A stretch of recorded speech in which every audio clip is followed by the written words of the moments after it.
Hi everyone, welcome to my YouTube channel. আজ আমি তোমাদের জন্য সেন্ট্রাল রিজার্ভ পুলিশ ফোর্স यानी সিআরপিএফ তরফ থেকে বের হওয়া সম্পূর্ণ একটি নতুন নার্সিং অ্যাসিস্ট্যান্টের জবের আপডেট দেব তোমাদেরকে। এখানে তোমরা minimum ANM, GNM, BSc pass out হয়ে থাকলেই তোমরা কিন্তু এই নার্সিং অ্যাসিস্ট্যান্ট ফর্মটির জন্য অ্যাপ্লিকেবল।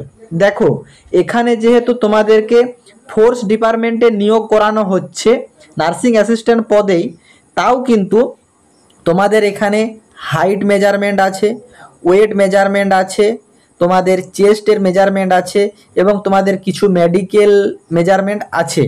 সেগুলো আমি তোমাদের ইন ডিটেলসে আলোচনা করে দেব এই ভিডিওতে।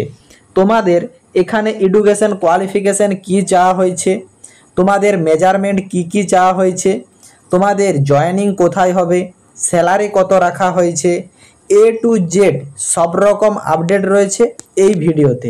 ভিডিওটি সম্পূর্ণ দেখলে বুঝতে পারবে ভিডিওটি তোমাদের জন্য কতটা ইনফরমেটিভ। এবং তোমাদের যতগুলো হোয়াটসঅ্যাপ গ্রুপ আছে প্রতিটি হোয়াটসঅ্যাপ গ্রুপেই ভিডিওটি বেশি বেশি করে শেয়ার করো, যাতে এই সেন্ট্রাল রিজার্ভ পুলিশ ফোর্সের পার্মানেন্ট চাকরির আপডেটটা তোমার সব বন্ধু বান্ধবীরাও জানতে পারে। যারা এখনও চ্যানেলে নতুন, এই রকম প্রতিনিয়ত নার্সিংয়ের সরকারি বা বেসরকারি চাকরির খবরের আপডেট ও ফর্ম ফিল আপের পদ্ধতি সবার আগে জানার জন্য চ্যানেলটি সাবস্ক্রাইব করে থেকো এবং ভিডিওটি ইনফরমেটিভ মনে হলে একটি লাইক দিয়ে যেও।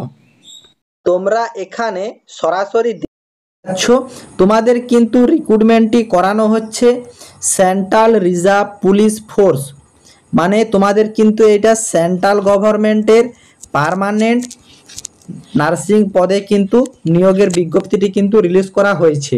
এবং দেখতেই পাচ্ছ তোমাদের কিন্তু একটা বিগ রিক্রুটমেন্ট হতে চলেছে, যেখানে তোমাদের কিন্তু 1121টা শূন্যপদ রিলিজ করা হয়েছে।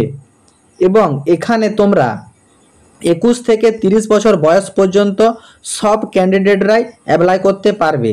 এবং এখানে এসসি বা এসটি ক্যাটাগরির ভিতরে যারা আছো তারা কিন্তু 5 বছর পর্যন্ত বয়সের অতিরিক্ত ছাড় পেয়ে যাচ্ছ, মানে তারা 35 বছর বয়স পর্যন্ত অ্যাপ্লাই করতে পারবে। এবং ওবিসি ক্যাটাগরির ভিতরে যারা আছো তারা কিন্তু 3 বছর পর্যন্ত বয়সের ছাড় পেয়ে যাচ্ছ, তারা মানে 33 বছর বয়স পর্যন্ত অ্যাপ্লাই করতে পারবে। এখানে কিন্তু পিডাব্লিউবিডি কোনো ক্যাটাগরি স্টুডেন্ট কিন্তু অ্যাপ্লাই করতে পারবে না, যেহেতু এটা একটা ফোর্স ডিপার্টমেন্টে নিয়োগ করানো হচ্ছে, সেই জন্য এখানে কিন্তু কিছু মেজারমেন্ট উল্লেখ করা আছে।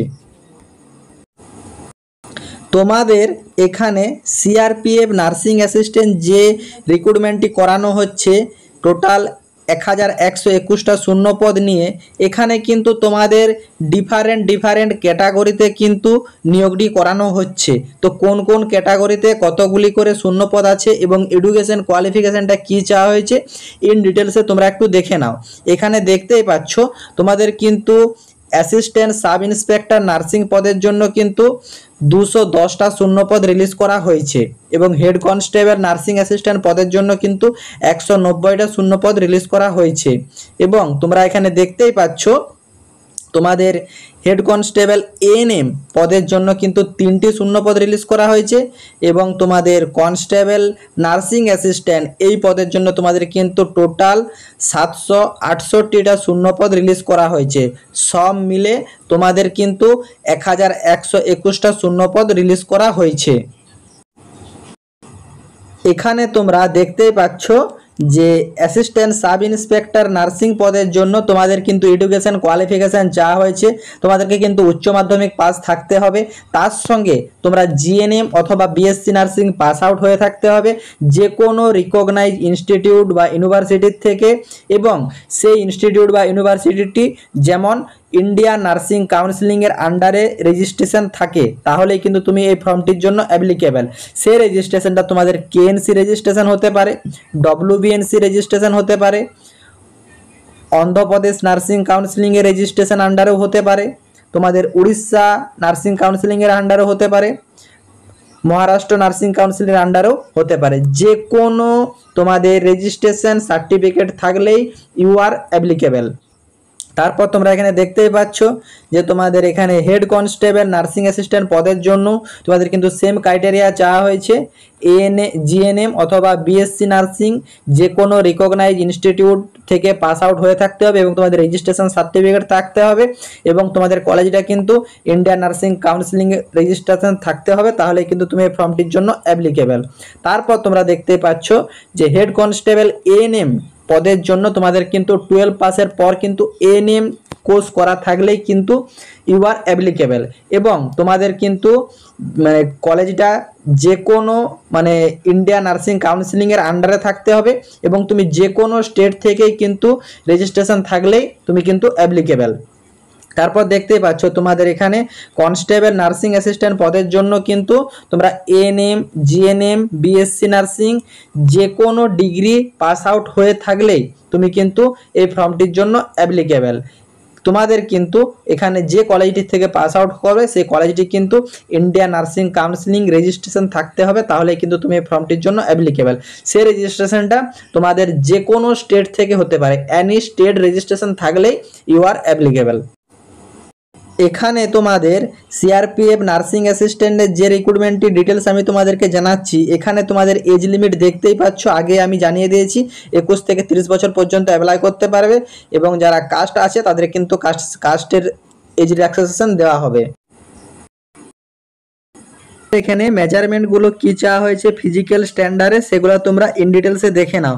দেখো তোমাদের এখানে কিন্তু ডিটেলসে উল্লেখ করে দেওয়া হয়েছে যে ফিজিক্যাল স্ট্যান্ডার্ড যে রিক্রুটমেন্টের জন্য লাগছে সেগুলো কিন্তু তোমাদের পার্ট 4 রিক্রুটমেন্ট ম্যানুয়াল যে তোমাদের ফোর্স ডিপার্টমেন্টের 1975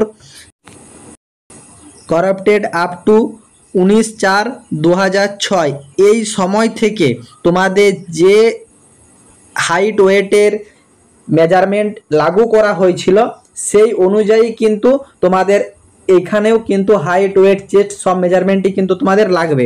সেগুলি ছেলে এবং মেয়েদের কি কি চাওয়া হয়েছে সেটা তোমরা একটু ইন ডিটেলসে দেখে নাও। দেখতে পাচ্ছ তোমাদের এখানে হাইট চাওয়া হয়েছে মেল ক্যান্ডিডেটের জন্য, মেল নার্সিংয়ের জন্য যারা যারা অ্যাপ্লাই করবে তাদের কিন্তু 170 সেমি হাইট চাওয়া হয়েছে। মানে তোমাদের এখানে সেমিতে ফুটে দেখতে গেলে 5 ফুট 6 সেমির কাছাকাছি তোমাদের কিন্তু এখানে হাইট চাওয়া হয়েছে। এবং তোমরা দেখতে পাচ্ছ ফিমেল ক্যাটাগরি যারা আছো তাদের কিন্তু 157 সেমি হাইট চাওয়া হয়েছে, মানে 5 ফুট 2 ইঞ্চির কাছাকাছি তোমাদের কিন্তু এখানে হাইট চাওয়া হয়েছে। তারপর দেখতে পাচ্ছ চেস্ট এখানে চাওয়া হয়েছে ফর মেল ক্যান্ডিডেটের জন্য নর্মাল চেস্ট কিন্তু 80 সেমি থাকতে হবে এবং সেটা কিন্তু 5 সেন্টিমিটার এক্সপ্যান্ড মানে তোমাদের ফুলানোর ক্ষমতা থাকতে হবে, তাহলেই কিন্তু ইউ আর অ্যাপ্লিকেবল। এবং ফিমেল ক্যান্ডিডেটের জন্য কোনোরূপ চেস্ট মেজারমেন্ট লাগছে না, শুধু ফর মেল ক্যান্ডিডেটের জন্য চেস্ট মেজারমেন্ট লাগছে। তারপর তোমরা এখানে দেখতেই পাচ্ছ তোমাদের এখানে ওয়েট এখানে কিন্তু তোমাদের উল্লেখ করা আছে ওয়েট যেটা লাগছে for male and female candidate উভয়েরই লাগবে। কি অনুযায়ী ওয়েট লাগবে? হাইট অনুযায়ী ওয়েট লাগবে তোমাদের, কিন্তু এজ মানে স্পেসিফিকেশন মানে তোমাদের এজ যেমন আছে সে এজের উপর তোমাদের কিন্তু হাইট অনুযায়ী ওয়েটের যে চার্ট হয় সেই চার্ট অনুযায়ী তোমাদের কিন্তু মানে তোমাদের ওয়েট লাগবে। সেটা আমি তোমাদের দেখিয়ে দিচ্ছি যে যেটা মিনিমাম চাওয়া হয়েছে সেই মিনিমাম হাইটে কত চাওয়া হচ্ছে সেটা তোমাদের দেখিয়ে দিচ্ছি। দেখো মেল ক্যান্ডিডেটের জন্য 170 সেমি এবং ফিমেল ক্যান্ডিডেটের জন্য 157 সেমিতে কত ওয়েট লাগছে আমি তোমাদের দেখিয়ে দিচ্ছি। এখানে তোমরা সরাসরি দেখতে পাচ্ছ যে male average body weight in kilogram per different age অনুযায়ী তোমরা দেখে নেবে। দেখো এখানে কিন্তু তোমাদের যেটা ম্যাক্সিমাম ওয়েট মিনিমাম ওয়েট চাওয়া হয়েছে মিনিমাম হাইট 170 সেমি যেটা মেল ক্যান্ডিডেটের জন্য চাওয়া হয়েছে সেইখানে তোমরা দেখতেই পাচ্ছ এখানে কিন্তু উল্লেখ করে দেওয়া হয়েছে যে আমি তোমাদের এভারেজ যেটা দেখিয়ে দিচ্ছি 23 থেকে 27 বছরের ভিতর যারা আছো তাদের দেখতেই পাচ্ছ যে 54 থেকে 66 কেজি ওজন পর্যন্ত তোমরা অ্যাপ্লিকেবল, মানে মিনিমাম 54 কেজি থাকতে হবে, ম্যাক্সিমাম 66 কেজি থাকলে তুমি কিন্তু অ্যাপ্লাই করতে পারবে। এবং 18 থেকে 22-এর ভিতর যারা থাকছো তাদের কিন্তু 52 থেকে 64 কেজি পর্যন্ত তোমরা অ্যাপ্লাই করতে পারবে। এবং 28 থেকে 30-এর ভিতর যারা থাকছো তাদের কিন্তু 56 থেকে 68 কেজি পর্যন্ত কিন্তু তোমরা এই ফর্মটি অ্যাপ্লাই করতে পারবে। এটি কিন্তু অনলি ফর মেল ক্যান্ডিডেটের জন্য এবং ফিমেল ক্যান্ডিডেটের লিস্ট আমি আরেকবার দেখিয়ে দিচ্ছি। এখানে তোমাদের female average body weight in kilogram per different এজে আমি তোমাদের দেখিয়ে দিচ্ছি। দেখো তোমাদের কিন্তু মিনিমাম ওয়েট চাওয়া হয়েছিল 157, মানে এখানে দেখো 155 বা 158 কাছাকাছি ধরে নিচ্ছি, 158, এটা কিন্তু ফিমেল ক্যান্ডিডেটের জন্য। এখানে তোমরা দেখতেই পাচ্ছ যে 18 থেকে 22 বছরের ভিতর যারা থাকছো তাদের কিন্তু 40 কেজি 500 থেকে 49 কেজি 500 পর্যন্ত ওয়েট চাওয়া হয়েছে, এবং 23 থেকে 27 বছর বয়সের ভিতরে যারা আছো তাদের কিন্তু 42 কেজি থেকে 51 কেজি পর্যন্ত তোমাদের ওয়েট চাওয়া হয়েছে, এবং তোমাদের 28 থেকে 32 বছর বয়স পর্যন্ত তোমরা কিন্তু দেখতে পাচ্ছ 43 থেকে 53 কেজি পর্যন্ত ওয়েট চাওয়া হয়েছে। দেখো আমি তোমাদের একটা মোদ্দা হিসাব জানিয়ে দিচ্ছি। 158 সেমি হাইটে তোমরা যদি অ্যাপ্রক্স 45 থেকে 50-র কাছাকাছি থাকো, 45 থেকে 50 এই রেঞ্জের ভিতরে যদি থাকো, তোমরা কিন্তু মানে এভারেজ যে কোনো এজেই ওয়েট তোমরা পেয়ে যাবে। আশা করি তোমাদেরকে ব্যাপারটা বোঝাতে পারলাম। অনলি ফর ফিমেল ক্যান্ডিডেটদেরকে এই ওয়েটের ভিতরে থাকলেই কিন্তু তোমরা মানে ওয়েট পেয়ে যাবে। তারপর তোমাদের বাকি এলিজিবিলিটি ক্রাইটেরিয়াগুলো আরও কী কী, এখানে তোমাদের আইসাইট যেটা চাওয়া হয়েছে সেটা তোমরা দেখে নাও। এখানে বলা হয়েছে দেখো যে the minimum distance vision should be 6/6 and 6/9 to eye without correction without wearing of glass, মানে তোমাদের কিন্তু কোনোরূপ গ্লাস না ইউজ করে 6/6 6/9 এই তোমাদের যে মেজারমেন্ট হয় আই মেজারমেন্ট, সেই মেজারমেন্ট তোমাদেরকে ঠিকঠাক থাকতে হবে। তাছাড়া আরও কিন্তু তোমাদের মেডিকেল কিছু চেকিং হবে, সেগুলো দেখো ইন ডিটেলসে বলা আছে যে the candidate shall not have knock knee, মানে তোমাদের নগ্নি ব্যাপারটা হচ্ছে যারা যারা মেডিকেল ফিল্ডে কাজ করো বা যারা ফোর্স ডিপার্টমেন্টে ইন ফিউচার কাজ করেছো বা মানে কাজের জন্য নোটিফিকেশান দেখেছো, তারা মোটামুটি নগ্নি ব্যাপারটা জানবে। আমি তোমাদের একটু ইন ডিটেলসে বলে দিচ্ছি। নগ্নি ব্যাপারটা হচ্ছে দুটো আঁঠু যখন তোমরা জয়েন করবে, আঁঠুর মাঝে যেমন একটা গ্যাপ থাকে, অনেকের দেখবে দুটো আঁঠু মানে দুটো পা মেলে দিলে আঁঠু দুটো একসাথে লেভেল হয়ে যাবে, ঠিক আছে? তাহলে যদি লেভেল হয়ে যায় তাহলে কিন্তু তোমাদের নগ্নি আছে, তোমরা সেখানে রিজেক্ট হয়ে যাবে। যদি দুটো পা মেলার পর মাঝে যদি একটা গ্যাপিং তৈরি হয় তাহলে কিন্তু তোমাদের নগ্নি নেই, তখন তুমি সিলেক্ট হয়ে যাবে। তারপর দেখতে পাচ্ছ ফ্ল্যাট ফুট, মানে তোমাদের পায়ের পাতাটা যখন তোমরা ফেলবে, অনেকে দেখবে যখন মানে আলতা পরো বা ভিজা পায়ের পাতা ফেলো, দেখবে মাঝে একটা গ্যাপিং তৈরি হয়, মানে সামনের দিকটা এবং পেছনের দিকটার পরে মাঝে একটা গ্যাপিং থাকে। এই গ্যাপিংটা যাদের থাকছে তাদের কিন্তু ফ্ল্যাট ফুট নেই, তারা কিন্তু ফ্ল্যাট ফুটে পাস করে যাচ্ছ, মানে তোমরা অ্যাপ্লিকেবল। তোমাদের কিন্তু ওই গ্যাপিংটা যদি না পড়ে, অনেকের দেখবে ফ্ল্যাট পা থাকে, মানে পুরো পাটার দেখবে ছবি উঠে যায়, সেটা কিন্তু ফ্ল্যাট ফুট আছে, তাদেরকে কিন্তু রিজেক্ট করা হবে। তোমরা যদি এই যে মানে মেডিকেল ডিপার্টমেন্টের যেসব ক্রাইটেরিয়াগুলো চাও, যে দেখো এখানে তোমাদের নগ্নি, ফ্ল্যাট ফুট, তারপর তোমাদের ভিজন ভ্রেই, তারপর তোমাদের যে এই আয়ের ব্যাপারগুলো, এগুলো যদি তোমরা একটু মানে ভিডিও আকারে দেখতে চাও যে কিভাবে তোমাদের প্রসেসিংটা করা হয়, তোমরা ইউটিউবেতে গিয়ে ডিরেক্ট সার্চ করে নিতেও পারো যে নগ্নি ব্যাপারটা কি, ফ্ল্যাট ফুট ব্যাপারটা কি, তোমরা কিন্তু ইন ডিটেলসে জানতে পারবে। নতুবা তোমরা যদি মানে এই রিলেটেড একটা ভিডিও চাও যে দাদা এই যে মেজারমেন্টগুলো, এই মেজারমেন্টগুলো কিভাবে করা হয় তার প্রসেসিংও আমি তোমাদের দেখিয়ে দেবো, তোমরা যদি সেই রিলেটেড ভিডিও চাও কমেন্ট করতে পারো। নতুবা তোমরা কিন্তু ইউটিউবে গিয়ে সার্চ করলেই কিন্তু এই রিলেটেড ভিডিও প্রচুর পেয়ে যাবে। তাছাড়া তোমরা দেখতে পাচ্ছ এবং তোমাদের এখানে বলা হয়েছে যে good mental and body healthy থাকতে হবে, যেহেতু তোমরা একটা ফোর্স ডিপার্টমেন্টে কাজ করবে, যতই নার্সিং ডিপার্টমেন্টে থাকো কিন্তু তোমরা কিন্তু ফোর্সের ভাগে জয়েন করছো, সেই জন্য তোমাদের কিন্তু গুড মেন্টালিটি থাকতে হবে এবং বডি হেলথ সবসময় তোমাদের থাকতে হবে, ফিজিক্যাল ফিট থাকতে হবে, মানে এগুলো তোমাদের ক্রাইটেরিয়ার ভিতরে ধরা হয়েছে। তারপর কিন্তু তোমরা সিলেকশনের জন্য পাবে। তারপর দেখতে পাচ্ছ যে এই যে মানে এখানে যে রিল্যাক্সেশন, হাইটে রিল্যাক্সেশন, চেস্টে রিল্যাক্সেশন, এগুলা কিন্তু যারা তোমাদের ট্রাভেল বা হিল এরিয়ার থেকে বিলং করছো তাদের কিন্তু এই রিল্যাক্সেশন দেওয়া হচ্ছে। তারপর তোমরা এখানে দেখতেই পাচ্ছ তোমাদের কিন্তু এখানে সিলেকশন প্রসেস রাখা হয়েছে, রিটেন এক্সাম অ্যান্ড ডকুমেন্ট ভেরিফিকেশনের মাধ্যমে তোমাদের কিন্তু রিক্রুট করানো হবে এবং তোমাদের ফর্মটি কিন্তু সম্পূর্ণ অনলাইনে ফিল আপ করতে হবে, কোনোরূপ অফলাইন প্রসেস নেই। এবং অল ওভার ইন্ডিয়াতে যেখানে যেখানে সিআরপিএফের তোমাদের কিন্তু যে ইউনিট হয় সেই ইউনিটে তোমাদের কিন্তু পোস্টিং পড়বে। এখানে ডিরেক্ট কোথাও বলা যাবে না যে তুমি কলকাতাতে পোস্টিং পাবে বা দিল্লিতে পোস্টিং পাবে, সিআরপিএফে যেখানে যেখানে ইউনিট আছে তোমাদেরকে সেখানে সেখানে ডিউটি পড়তে পারে অল ওভার ইন্ডিয়াতে। অনলাইন অ্যাপ্লিকেশন করার জন্য তোমাদেরকে কিন্তু চলে আসতে হবে https:/crpf.gov.in এই ওয়েবসাইটে গিয়ে তোমাদেরকে কিন্তু অনলাইন অ্যাপ্লিকেশনটি করতে হবে। তোমাদের এখানে সিলেকশন প্রসেসে যে তোমাদের রিটেন এক্সামের কথাটা বললাম, সেই রিটেন এক্সাম তোমরা দেখতেই পাচ্ছ যে তোমাদের কিন্তু টোটাল 100 নাম্বারের এক্সাম অনুষ্ঠিত হবে।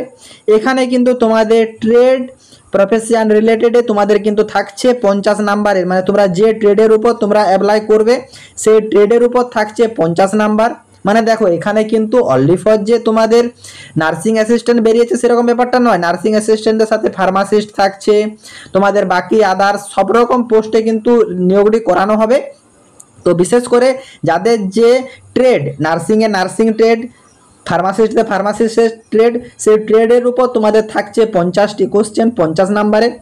তারপর তোমরা দেখতেই পাচ্ছ যে তোমাদের এখানে জেনারেল ইন্টেলিজেন্স মানে জিআই বা রিজনিংয়ের উপর থাকবে তোমাদের 10টি কোশ্চেন 10 নাম্বার, জেনারেল অ্যাওয়ারনেসের উপর 10টি কোশ্চেনে 10 নাম্বার, এবং নিউমেরিক্যাল অ্যাপটিটিউডের 15টি কোশ্চেনে 15 নাম্বার, এবং হিন্দির উপর বা ইংলিশের উপর তোমাদের কিন্তু 15টি কোশ্চেনে 15 নাম্বার থাকছে। মানে তোমাদের ট্রেডের উপর থাকছে 50 নাম্বার, ট্রেড ছাড়া আদার্স যে পার্ট এ সে পার্টের উপর থাকছে তোমাদের 50 নাম্বার। টোটাল তোমাদের কিন্তু 100 নাম্বারের রিটেন এক্সাম দিতে হবে। তো তোমরা যদি এই রিটেন এক্সামের যে সিলেবাস, সেই সিলেবাস রিলেটেড যদি ভিডিও চাও তোমরা কিন্তু সিলেবাস বলে কমেন্ট করো এবং চ্যানেলটি সাবস্ক্রাইব করো, জলদি চ্যানেলটি সাবস্ক্রাইব করো, সিলেবাস লিখে আমি তোমাদের সিলেবাস রিলেটেড ভিডিও প্রোভাইড করে দেব। এবং তোমাদের অনলাইন যে সিবিটি বেস এক্সাম হয় সেই সিবিটি বেস এক্সামটা কেমন টাইপের হয় এবং তোমাদের কিছু প্রিভিয়াস ইয়ারের কোশ্চেনও তোমাদের কিন্তু আমি দেখিয়ে দেব। তো তোমরা যদি সিলেবাস রিলেটেড ভিডিও চাও তোমরা কিন্তু চ্যানেলটি সাবস্ক্রাইব করে সিলেবাস বলে কমেন্ট করো। তোমরা দেখো আমি তোমাদের দেখিয়ে দিচ্ছি, তোমাদের কিন্তু পাসিং মার্ক খুবই অল্প, এখানে তোমাদের ইন ডিটেলসে দেখিয়ে দিচ্ছি।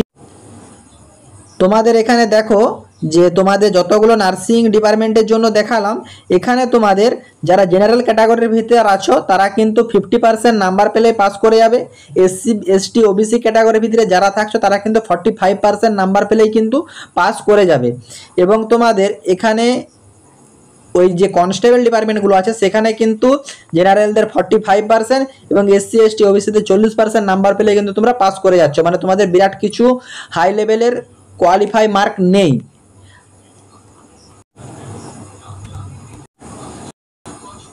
তোমরা এখানে দেখতে পাচ্ছ তোমাদের কিন্তু নোটিফিকেশনটি রিলিজ করা হয়েছে, শর্ট নোটিফিকেশান রিলিজ হয়েছে, এখনও কিন্তু লং নোটিফিকেশান রিলিজ হয়নি এবং অ্যাপ্লিকেশান ডেটও কিন্তু অ্যানাউন্স করা হয়নি।